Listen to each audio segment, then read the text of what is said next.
बिस्मिल्लाहिर्रहमानिर्रहीम अस्सलाम वालेकुम व रहमतुल्लाहि व बरकातहू। की हाल चाल है जी? ठीक ठाक हो? उम्मीद है अल्लाह ताला के हुक्म दे नाल इंशाअल्लाह तुसी सारे ठीक ठाक होवोगे। अल्लाह ताला सब ते रहमत फरमाए। अल्लाह ताला सब नूं अपने हिफ्ज़ ईमान दे विच रखे। आमीन सुम्मा आमीन। अज दे व्लॉग दे विच मैं तुहाडे नाल एक ऐसा वाक़या जिहड़ा हैदराबाद दे विच पेश आया कि उस बंदे कोलों फराडिया ने 85 ਲੱਖ रुपया फराड करके ते लै लिया। उहदी मुकम्मल तफसीलात कि वह 85 ਲੱਖ किदां उन्होंने उहदे कोलों लिया। और 85 ਲੱਖ रुपया यार थोड़ी रकम नहीं हैगी, बहुत रकम है। तुसी कह लो कि 15 ਲੱਖ ही घाटा ने करोड़ चों। तकरीब आदमी वास्ते 85 ਲੱਖ बहुत बड़ी रकम है।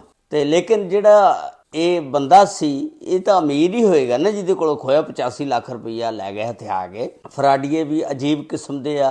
ये फराडिए लोग जिहड़े ने फराड दे हर रोज़ नवे नवे तरीके आ जाते ने और उस तरीके दे नाल फिर गरीब लोग जिहड़े भोले भाले ने उन्होंने लुट के लै जाते हैं। इस तरह का वाक़या जिहड़ा हैदराबाद का आ। कल मैं खबरां वेख रहा सी, जियो न्यूज़ ने यह वाक़या शेयर किया कि एक हैदराबाद का आदमी आ सुनील कुमार, उहदी जिहड़ी सिम आ ना जिस वेले बंद हो जाती आ फिर वह जायज़ दे दफ्तर जाता, जाके पता करता दूसरे दिन कि मेरी सिम क्यों बंद हो गई आ। उतों पता लगा कि ताड़ी सिम जिहड़ी आ डुप्लीकेट निकली आ। यार हुण गल ये आ, देखण वाली गल ये आ कि ये डुप्लीकेट सिम किदां निकल गई बगैर बायोमैट्रिक बगैर तस्दीक तो समझ नहीं आती। इहदा मतलब आ कि फिर कोई ना कोई बंदा विच शामिल आ जिहड़ा बंदा सिमां मुहैया करदा जरूर, क्योंकि 85 ਲੱਖ का फराड आ।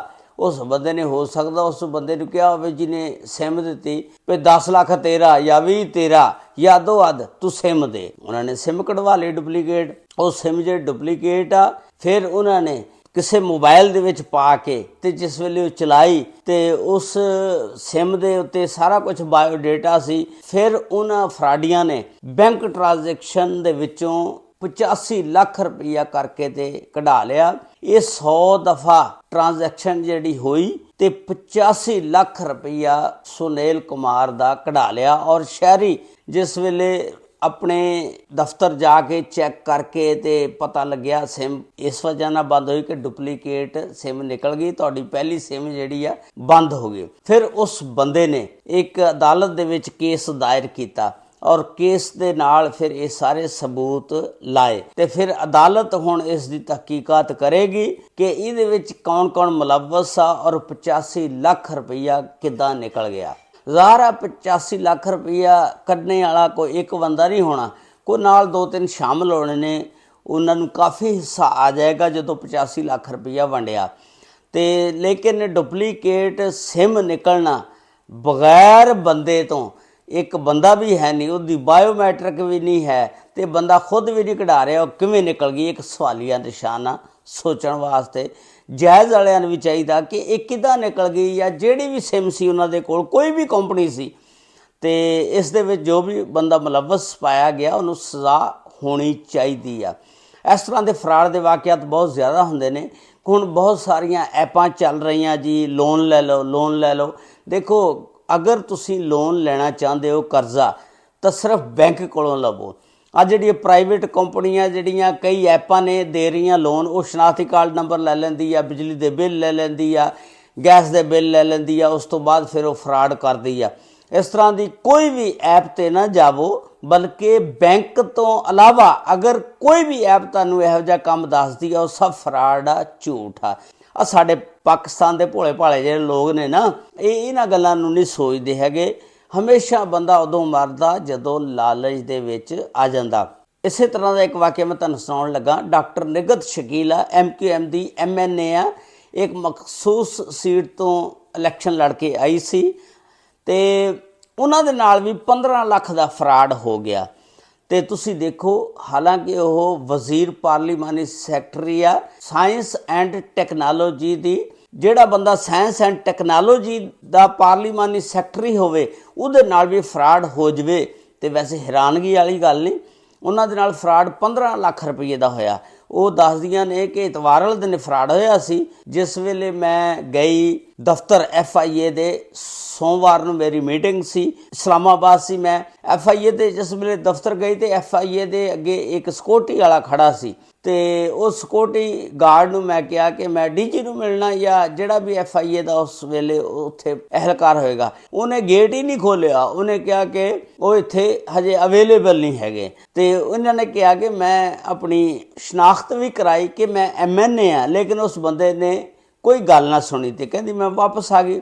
ਦੂਸਰੇ ਦਿਨ ਫਿਰ ਕੋਈ ਹੋਰ ਦਫ਼ਤਰ ਗਈ, ਉੱਥੇ ਜਾ ਕੇ ਆਪਣਾ ਸ਼ਨਾਖਤੀ ਕਾਰਡ ਦਿਖਾ ਕੇ ਜਿਸ ਵੇਲੇ ਉਹਨਾਂ ਨੂੰ ਕਿਹਾ ਕਿ ਇਸ ਤਰ੍ਹਾਂ ਹੋਇਆ ਤੇ ਉਹਨਾਂ ਨੇ ਸ਼ਨਾਖਤੀ ਕਾਰਡ ਦੇਖਿਆ। ਉਹਨਾਂ ਨੇ ਕਿਹਾ ਵੀ ਤੇਰਾ ਜਿਹੜਾ ਐਡਰੈਸ ਆ ਫਰਾਡ ਆ, ਇਹ ਕਰਾਚੀ ਜਿਹੜਾ FIA ਦਾ ਦਫ਼ਤਰ ਆ ਉੱਥੇ ਜਾ ਕੇ ਤੁਸੀਂ ਦਰਜ ਕਰਾਓ। ਹੁਣ ਵਜ਼ੀਰ ਖੁਦ ਕਹਿ ਰਹੀ ਆ ਕਿ ਆਨਲਾਈਨ ਸਿਸਟਮ ਹੋਣਾ ਚਾਹੀਦਾ। ਬਈ ਆਨਲਾਈਨ ਸਿਸਟਮ ਕਿਹਨੇ ਕਰਨਾ? ਤੂੰ ਕਰਨਾ ਨਾ, ਤੁਸੀਂ ਕਰੋ। MNA ਆ, ਤੂੰ ਆਵਾਜ਼ ਉਠਾ ਅਸੈਂਬਲੀ ਦੇ ਵਿੱਚ। ਤੇ ਉੱਥੇ ਉਹਦੀ ਰਿਪੋਰਟ ਦਰਜ ਨਹੀਂ ਹੋਈ। ਫਿਰ ਉਹ ਜਾ ਕੇ ਕਰਾਚੀ FIA ਦੇ ਦਫ਼ਤਰ ਦੇ ਵਿੱਚ ਕਹਿੰਦੀ ਕਿ ਮੈਂ ਰਿਪੋਰਟ ਦਰਜ ਕਰਾਈ 15 ਲੱਖ ਫਰਾਡ ਦੀ। ਪਹਿਲੇ ਲੋਕ ਸੀ ਨਾ ਉਹਨਾਂ ਕੋਲ ਇੰਨਾ ਪੈਸਾ ਹੁੰਦਾ ਸੀ, ਨਾ ਉਦੋਂ ਉਹ ਬੈਂਕਾਂ 'ਚ ਇੰਨਾ ਰੱਖਦੇ ਹੁੰਦੇ ਸੀ। ਉਹ ਘਰ ਹੀ ਕਿਤੇ ਛੱਤ ਦੇ ਵਿੱਚ ਸਤੀਰੀ ਦੇ ਵਿੱਚ ਦੇ ਦੇਣਾ ਜਾਂ ਕਿਤੇ ਬੈੱਡ ਬੁੱਡ ਜਾਂ ਚਾਰਪਾਈ ਜਾਂ ਮੰਜੇ ਦੇ ਥੱਲੇ ਰੱਖ ਦੇਣਾ।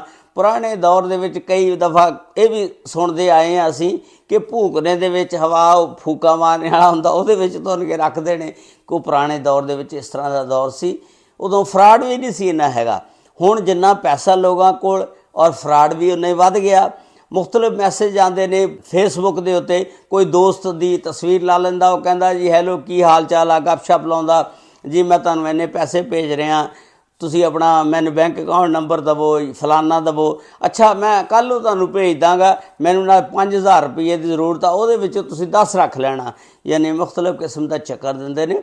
ਪਹਿਲੀ ਤਾਂ ਗੱਲ ਇਹ ਆ ਕਿ ਤੁਸੀਂ ਇਹਨਾਂ ਫਰਾਡੀਆਂ ਦੇ ਧੱਕੇ ਮਤ ਚੜੋ। ਅੱਲਾ ਜਦੋਂ ਬੁਰਾ ਵਕਤ ਲਿਆਉਂਦਾ ਪਤਾ ਨਹੀਂ ਲੱਗਦਾ, ਅੱਖਾਂ ਔਰ ਦਿਮਾਗ ਬੰਦ ਹੋ ਜਾਂਦਾ। ਤੇ ਲੇਕਿਨ ਕੋਸ਼ਿਸ਼ ਕਰਨੀ ਚਾਹੀਦੀ ਆ ਕਦੇ ਵੀ ਐਸਾ ਨੰਬਰ ਅਟੈਂਡ ਨਾ ਕਰੋ ਜਿਹਨੂੰ ਤੁਸੀਂ ਨਹੀਂ ਜਾਣਦੇ ਜਾਂ ਨੰਬਰ ਸੇਵ ਨਹੀਂ ਹੈਗਾ।